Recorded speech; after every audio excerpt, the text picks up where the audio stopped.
Good morning, good afternoon, and good evening to all of our attendees joining us today for this latest Data Science Central webinar. This is Bill Vorhies, your host. I'm the Editorial Director for Data Science Central and also Chief Data Scientist for Data Magnum. I'd like to start off our event today by thanking Pivotal for sponsoring today's event. Pivotal is a longtime supporter of the Data Science Central community, and we're honored to have them sponsoring our event today.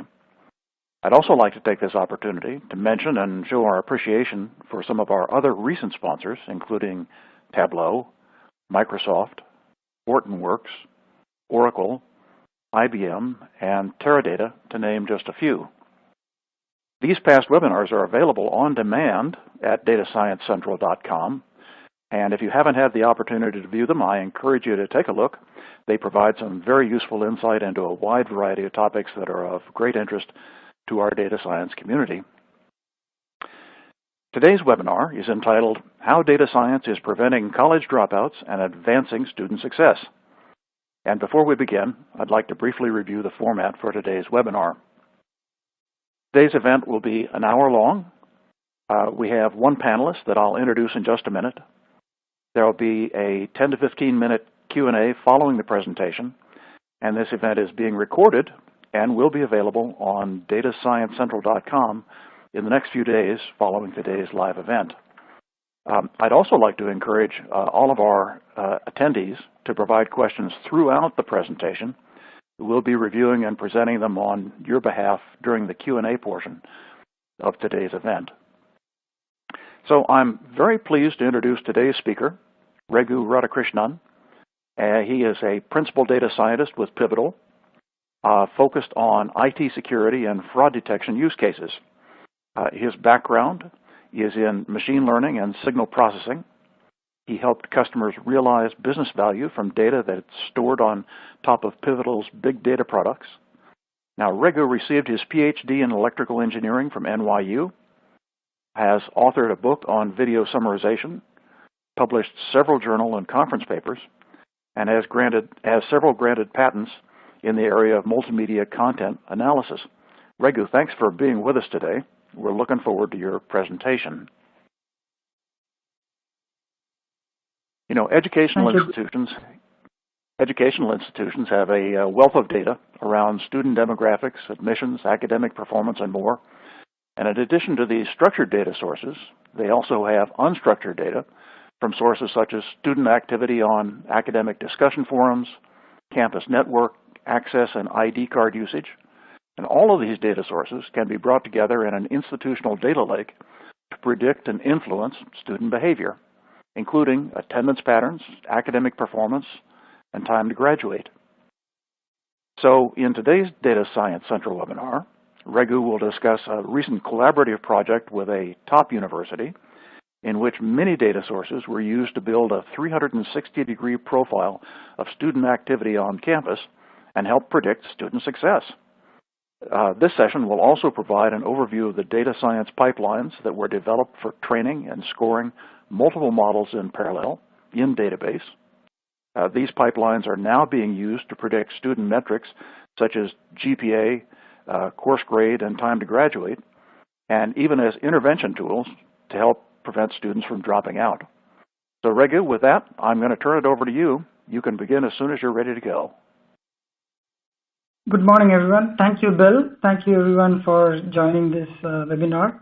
Today, like Bill mentioned, we'll be talking about our recent experience with the top university in developing models to predict student success. This is joint work with my colleague, Radhakrishnan. Here is the agenda for today's talk. First, we would like to motivate what today's educators have as their top concerns to justify the cost of college education. And then we'll talk about how institutional data lake, what it is, and then how it actually can help address some of those concerns that these educators have. And then we will go over the typical data sources that can be brought into this institutional data lake, both structured and unstructured data sources. And we'll give you some examples along the way on what kind of features we extracted from these data sources to create a 360-degree view of the students And then using those features that we extract from these data sources, we actually developed 3 models to predict student success. The first one is a model to predict the time to graduate, whether he takes a normal 4 years to graduate or he's going to take more than 4 years to graduate for a particular student. And then we can also build a model to predict the term GPA and also the course grade for the student based on these features. And finally, we'll share some model operationalization pipelines that we developed for this top university.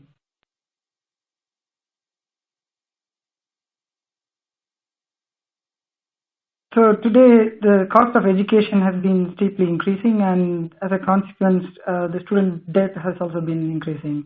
And educators are concerned how to justify this value of college education and the cost, basically. And they worry about how they can ensure students graduate on time.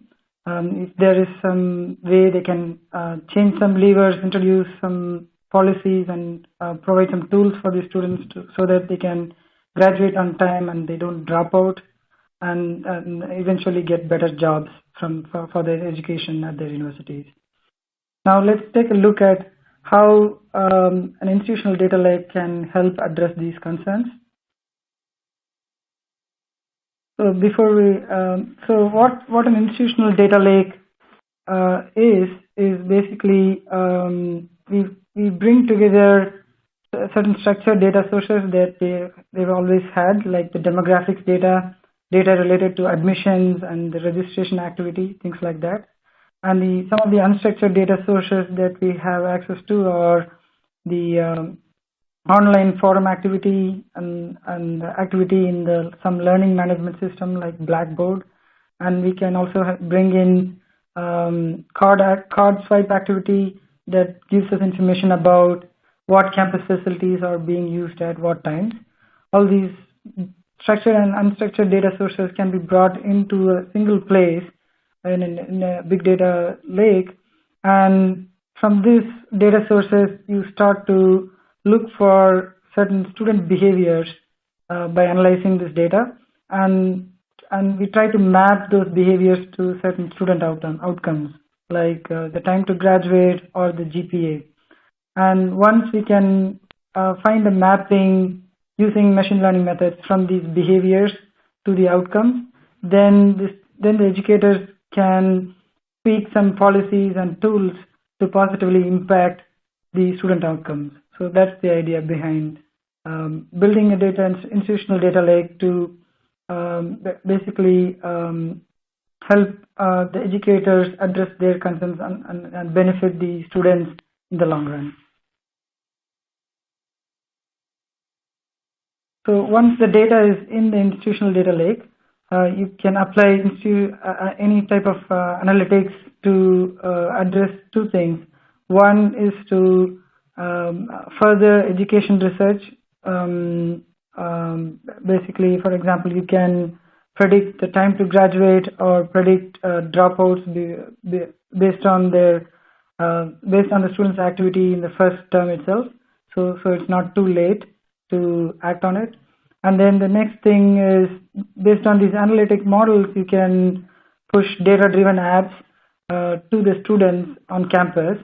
For example, you can build a course recommender based on what kind of courses he or she has been taking over the course of time, and then help them specialize in a particular area. So we can push the analytics can help both the educators education research as well as help students along in their tenure at the school.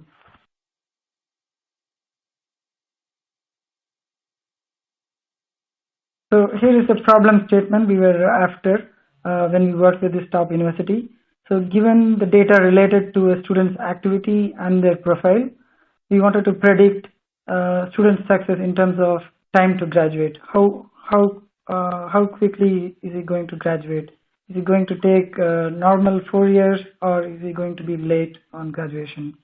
And by developing a model, we basically wanted to identify key attributes that influence the dependent variable, here in this case the time to graduate, and that will help the institution take action on some of those identified attributes. And we have to do this as early as the first term in which the student is enrolled. Basically, we look at what are the activities the student is doing in the first term, and then we are able to create a score for each student on the likelihood of him being late on graduation.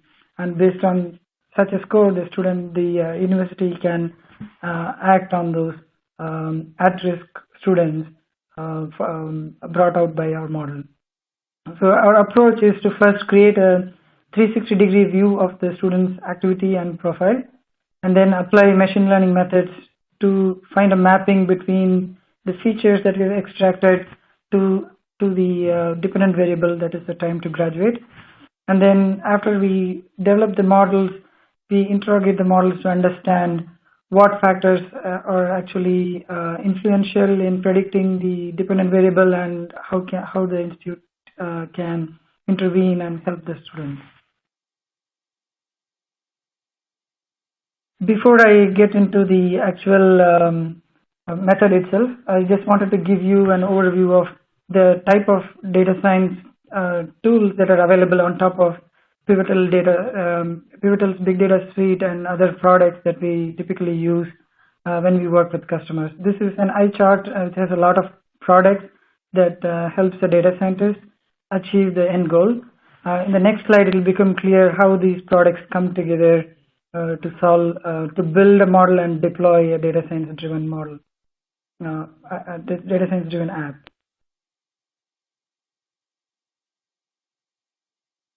So as the data comes through, using Spring XD, you can ingest all the data into a data lake.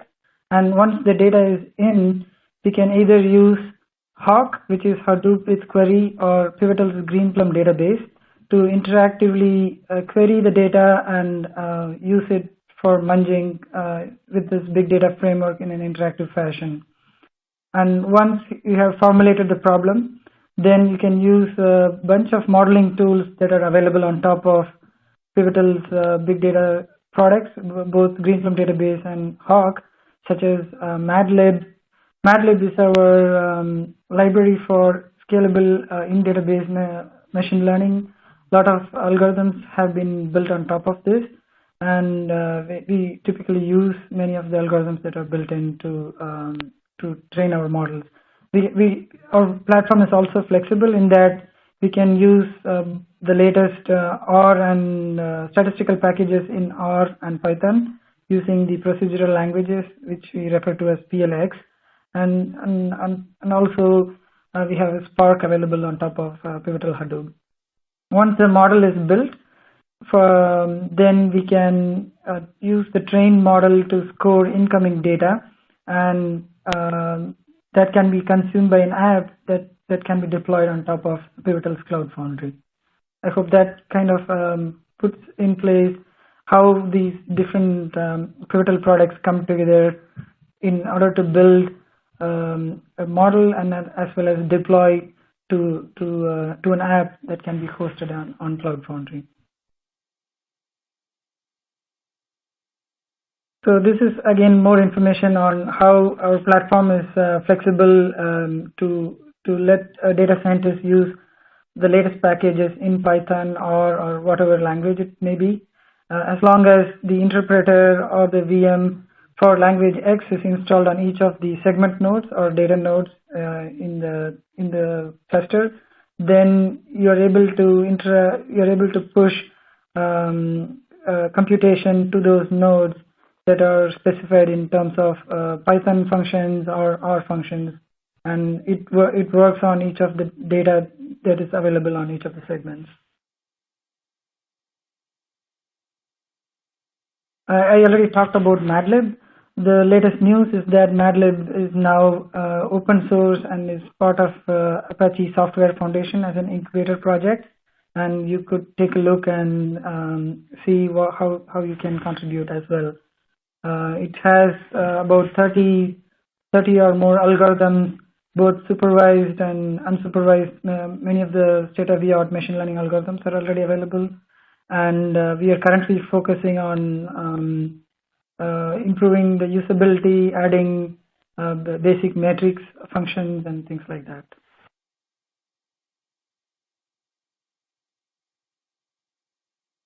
So with that, let's come back to the problem at hand. So let's first take a look at what data sources were available in the institutional data lake and what kind of features we extracted from these data sources to create a 360-degree view of the student's activity and profile. So here it gives an overview of the different data sources. We had the data sources that are marked in orange, or structured data sources that are typically available for education research, that include applications related information, demographics, admissions related information, and also academic activity, including what courses they took and some registration related activity. And we also had information about their previous education profile, like the SAT scores, their performance from their high schools and things like that. So that constitutes all the registration, all the structured data sources, and the things that are indicated in green or unstructured data sources that we had access to, which includes the Blackboard activity. This is a learning management system where students can submit assignments online and have discussions online on forums about a particular course and things like that. We also had the students' network activity logs. This can tell us how students are or how active are students on the network, on their campus network. And we also had physical card swipes activity. We can look at when they were using various facilities, the dining facilities, laundry facilities, and the institutional facilities, things like that. Now, let's take a look at some of the interesting things that we could look at from the applications and admissions related data sources. Typically, we can compute things like admit rate and yield rate from these data sources. Admit rate is basically the ratio of number of applications that came into an university and how many were admitted per year. Typically, institutes like to look at these as a way to track how they are doing as an institution. And then we can also compute something called yield rate, which is the number of actual students who enrolled versus the number of students who actually got the admit. So these are two performance indicators for the university that you can compute from these data sources. We also looked at percentage of foreign applicants and percentage of residents. On the x-axis, you have term over term. What is the percentage of applicants that fall into these three categories? Foreign applicants, which is indicated in blue, and the number of percentage of applicants that are resident for that university, basically students applying from the same state, that is indicated in red. You can see that the percentage of residents for this particular university was going down, and the percentage of foreign applicants were going up over a period of time. Next, let's take a look at some of the academic activity related features. One example here is we looked at when do students take internships, when do students enroll for internships. The colors, different colors here, the color red shows the number of students who take internships in the fall semester. The green shows the number of students who take internships in summer, and blue is for the spring semester. And this information is presented for a particular cohort, people who joined in fall 2008, and you can see that the number of students who take internships kind of peaks in the third year, and also people who take internships in the fall semester towards the end of their graduation. Fall 2012 is when the internships are highest for this cohort. And we saw similar behavior with other cohorts also.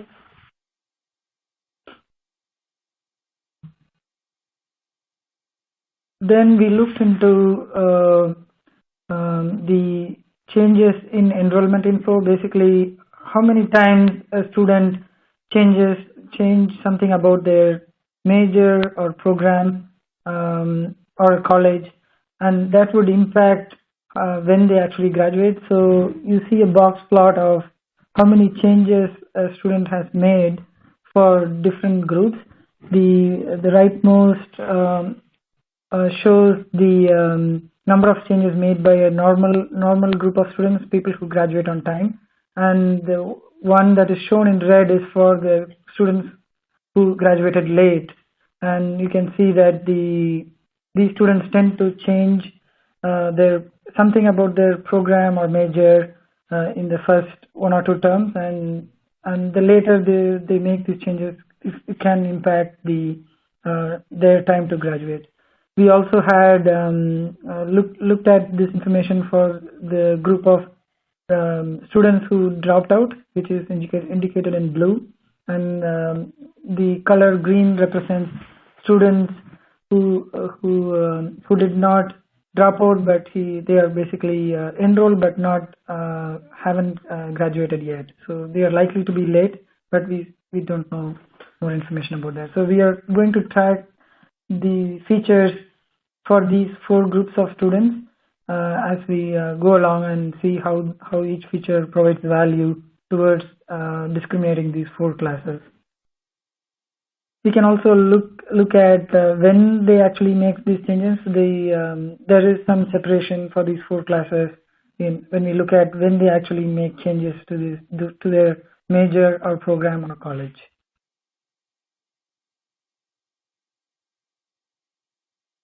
Now let's take a look at some of the other features that come from their previous education profile and some demographics. So here we are showing the box plot for their high school GPA. It's not surprising that people who don't do well in school also tend to drop out. As you can see in the box plot in the leftmost box plot shown in blue. There's also separation when we look at their school rank for these 4 classes.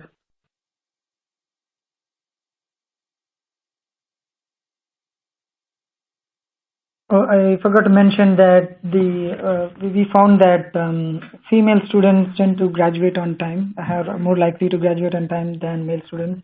That's something we found from the demographics table as well.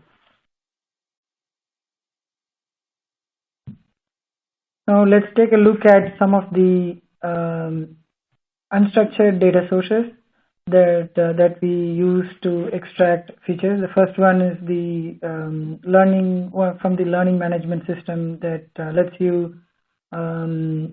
lets each student submit assignments online and have discussions about a topic for a course. So here the first feature, one of the interesting features that we extracted was to look at the percentage of assignments submitted by a student per course, and then we averaged that for the whole term for each of the students, and we looked at that quantity, and we found that students who drop out are less likely to submit all assignments in a course, which is not surprising. And there is some separation in this feature to predict the other classes as well.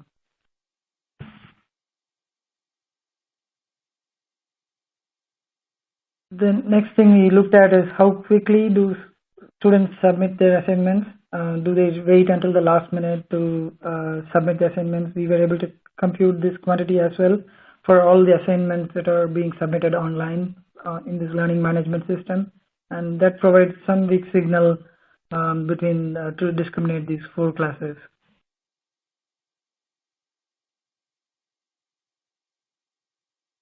Then we looked at what is known as participation ratio. Basically, we looked at the ratio of number of posted messages to the number of viewed messages by each student. And this ratio is first of all always less than 1, which means all people view more messages than post messages. And what we find is that students who graduate on time tend to view most messages than they post. So that ratio is lowest for the normal students, and it's kind of high for the dropouts. They probably don't view as many messages, and they also probably post fewer messages as well. So this kind of captures how they are participating in the online forums, on their course discussion boards and things like that. We also looked at how popular are these messages that are posted by these students, and what we find is that the median viewer count is largest for the messages posted by the normal grads, and also the message hit count provides some discrimination between these 4 categories that we were after.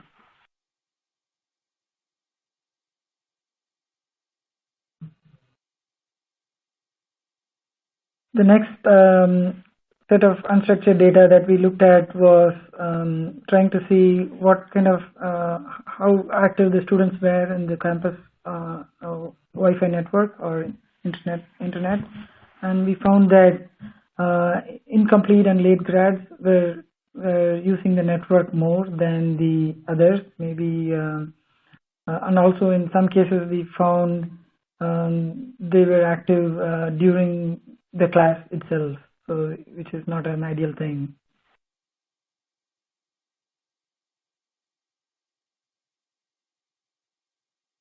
We also looked at the card swipes activity in different locations and facilities within the campus. So what we found here was that the late grads are more likely to use laundry facilities while the classes are in session, similar to what we found in terms of network activity. And they were also, and we also found from the dining room facility access patterns, we found that the late grads were having their breakfast, lunch, and dinner later than normal on-time grads, which is kind of interesting.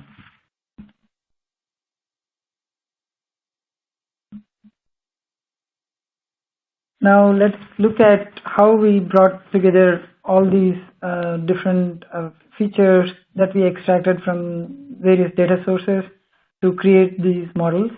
And for all these models, the independent variables came from all these features, that some of these examples that I just talked about. So in all, so I'd like to first introduce the 2 types of features that we had in our framework. For example, we had static features which remain the same irrespective of the time window we are looking at. For example, for a fall 2000 cohort, we define a window W1 which ends at the end of the first term, and then W2 which ends at the end of the second term, which is spring 2009. And for these 2 windows, static features such as gender, some previous education profile like their SAT score, some of the admission attributes, they don't change when we change these windows. So we have some of those static features that tell us what the student profile is. And on top of that, we had some time sensitive features which depend on these windows W1 and W2, which is the first term or the second term. And from these windows, we extract their activity-based features, what they have been doing in the university in the first term or in the first 2 terms. We look at the network activity, the physical card access activity, what kind of courses they've been registering, and how their activity has been in their online forums. Some of the examples that we just saw from the different data sources, we are extracting such features, and at the end of each term, we can train a model and create a score for each student based on his activity and profile to say whether or not he's likely to graduate on time or not. Based on this information, the institute can now intervene and provide guidance to students who are at risk based on our model.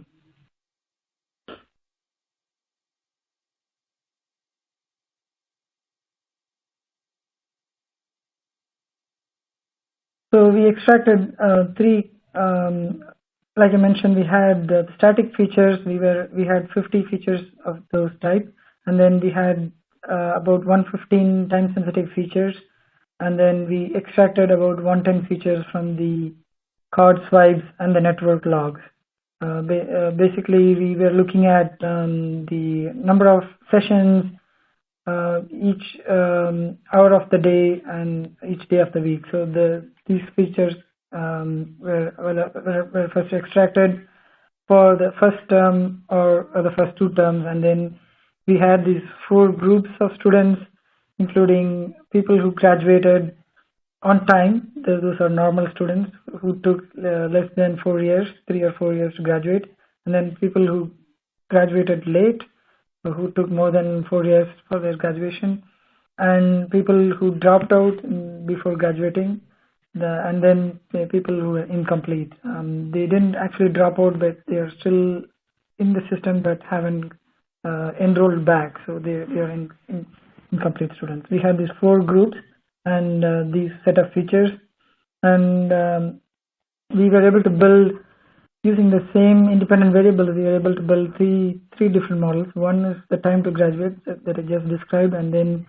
we also built a model for predicting the course grade for each student, and the term GPA, because we are able to predict the course grade, then by predicting the course grade per course in a term, we can also predict the term GPA.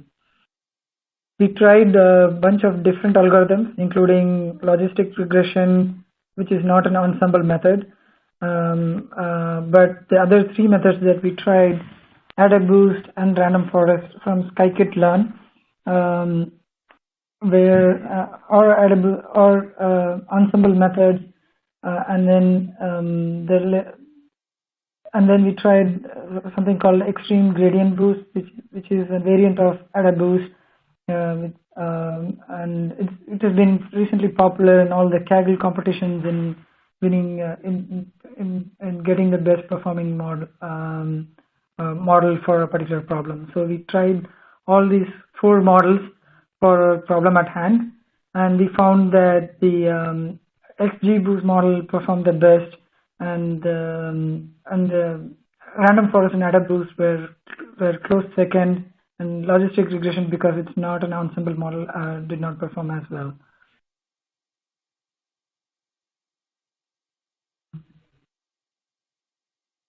Now let's take a look at how we operationalize this framework that we built for the university.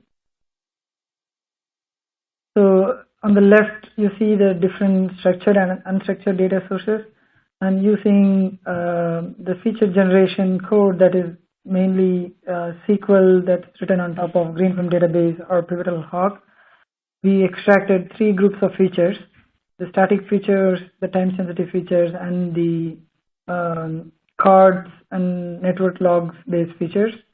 And we evaluated the value of these 3 groups of features. Basically, if we just use static features, then nothing would change from term 1 to term 2. But what we found is that bringing in these time-sensitive features that is based on what the student is actually doing in the first semester and the first 2 semesters had an impact on predicting whether or not they'll graduate in time. So this shows that their not just their profile, which is static, that's important, but what they are actually doing on campus can help predict whether they are likely to graduate in time or not, and that information can be used by the university to intervene. And then after we extract these features, we use both scikit-learn and madlib, which is on top of Greenplum database, to try out different modeling methods, both AdaBoost, random forest, and then XGBoost. We also implemented parallel grid search that we can do in database for searching for the parameters of the gradient boost method we tried. And once all the model parameters were serialized to disk after we have learned that, and for every week or every month, when we get new data about a student's activity on the Blackboard or network logs, then we can rerun the model on those new features that we extract from this recent data that came in, and come up with a list of at-risk students and their corresponding features that contributed towards their risk score, and that information can be examined by a data scientist or an analyst to see what kind of a message can be tailored to a particular student who's maybe consuming an app that the university has deployed, right? So the app can be used to contact students who are at risk and help them along in their tenure as a student at the school.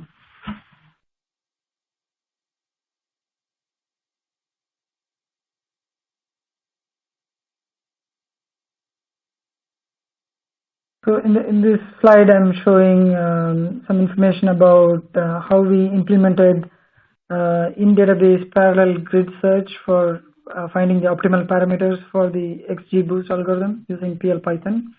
We used PL Python as a driver function.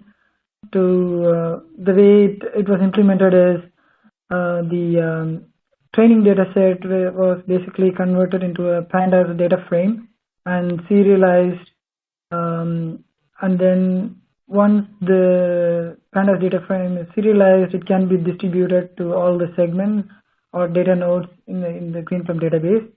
And then when we launch the grid search code, then it runs parallelly for each set of parameters in each of the segments.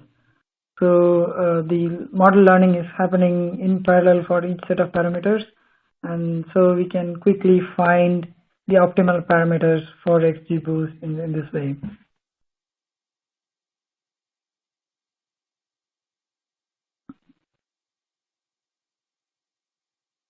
And this information, we have shared this GitHub page where you can look at the details on how it has actually been implemented, and it's available for download as well there.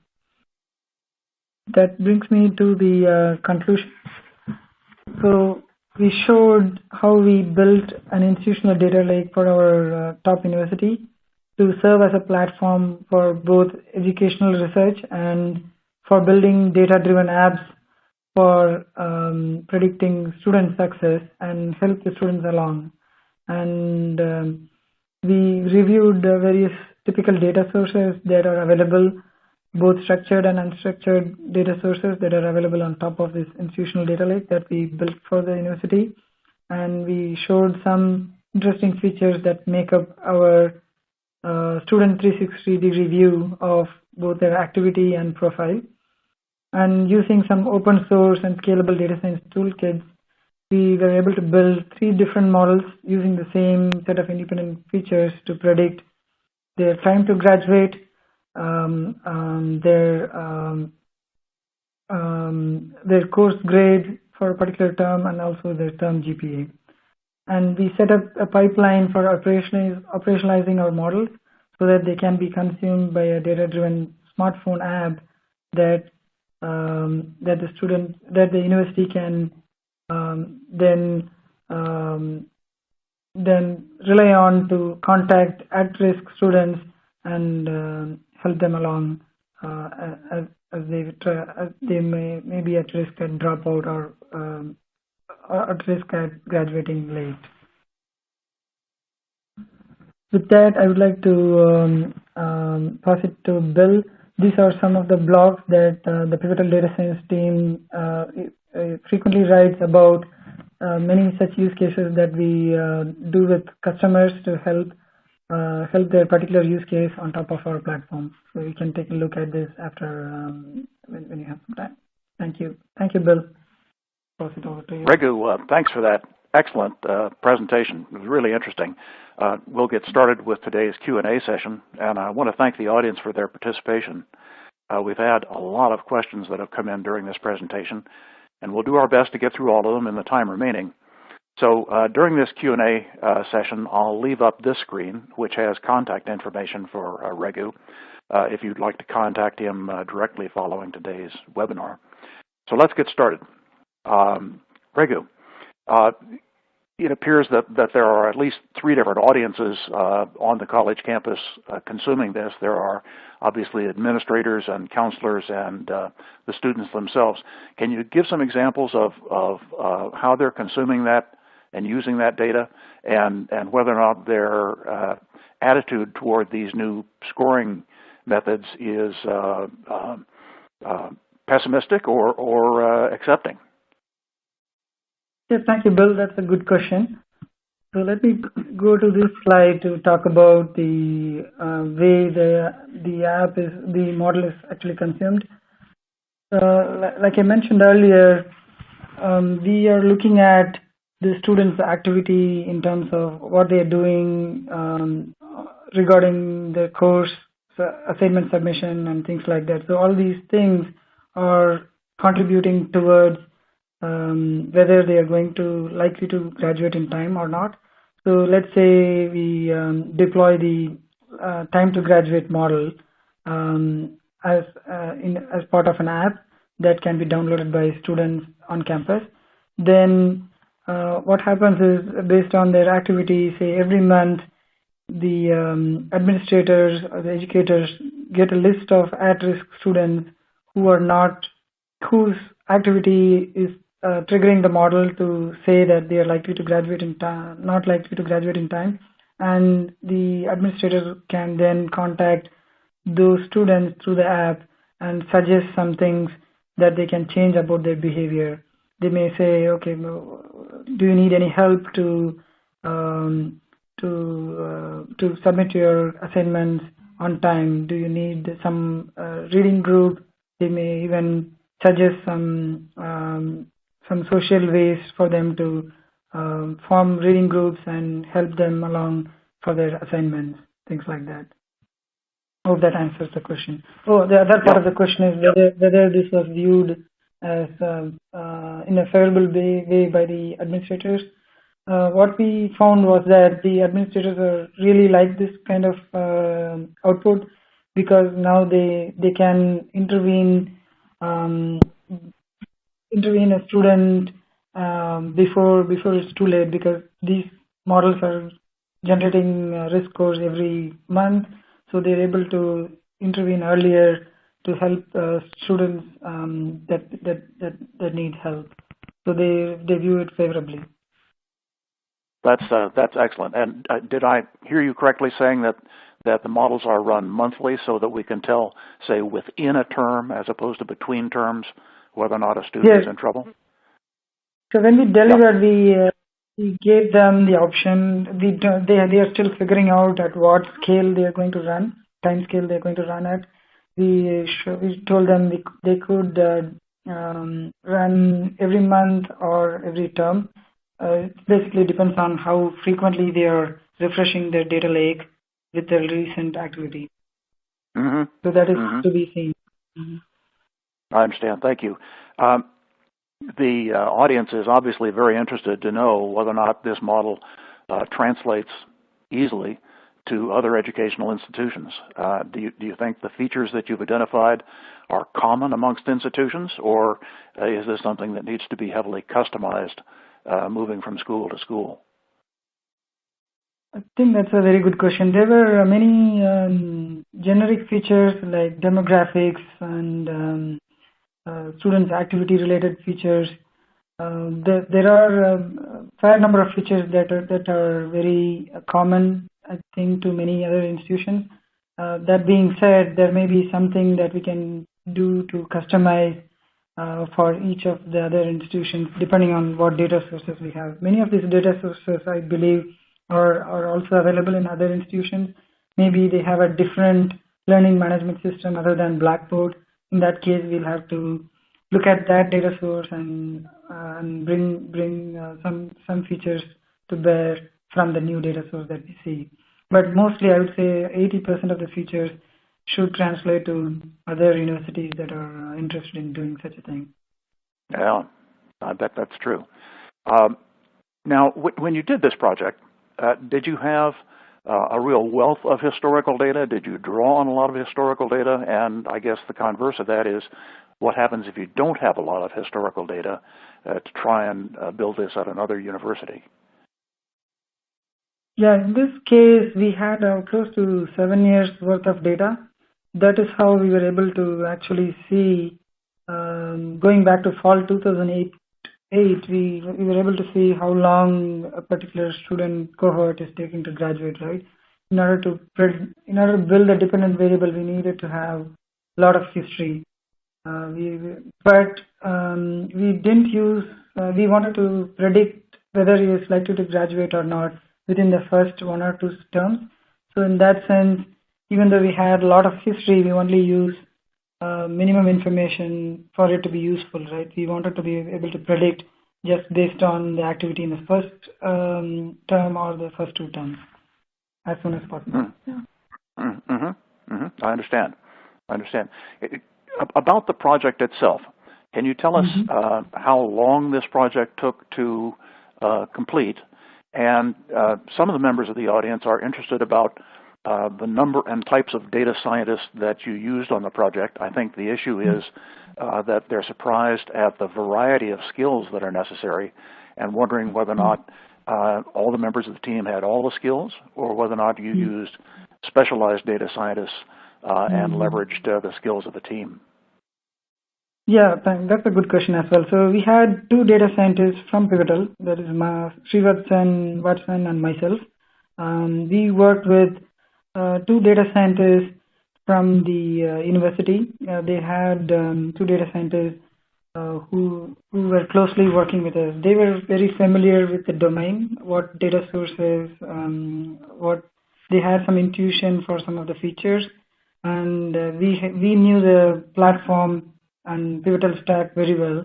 So initially we trained them on top of our platform and how to use our platform to do data science.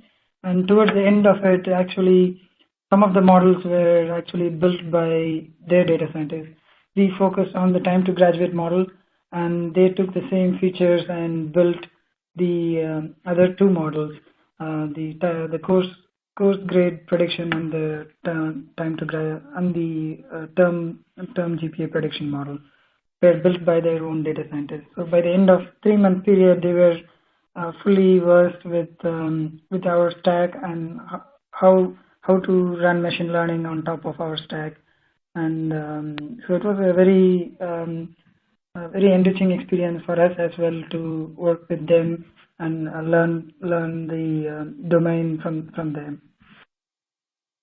Excellent. Yeah, thank you very much for that observation. You know, I observed during your presentation that a lot of this work was done in Python. A lot of us are used to seeing more R.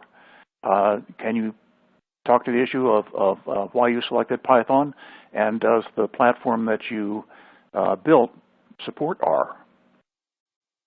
That's a good question as well. So our platform supports both R and Python. It's just that both Watson and myself have a liking to Python, so we implemented many of the things in Python. But the R packages can be installed in each of the segments in GreenPlum database, and then you can write, you can invoke all those models using normal R code in each of the segments. I even implemented Adder Boost in PLR for this engagement, but I didn't go down that very, because we found XGBoost to be performing well, which was available as a Python package, so that's why we decided to stick with Python. And but R is very much supported on top of our stack. And of course, the audience wants to know, and perhaps you can't share specifics, but how close were your predictions to the rate of, for example, actual graduation or GPA or the other things that you were trying to predict?